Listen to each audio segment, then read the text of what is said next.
Hi guys, welcome back to our YouTube channel. So in this video, I am going to show you on how to log out of Instagram on all devices.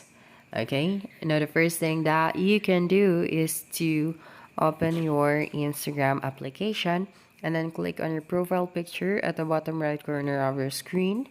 Then click on the three horizontal lines at the top right corner of your screen. Okay, now click on settings and privacy and then click on account center.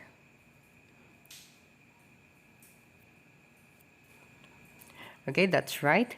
And then click on password and security. Okay, now click on where you're logged in. Okay, and then click on your Instagram account. That's right, and then you'll be able to see the devices that you have logged into.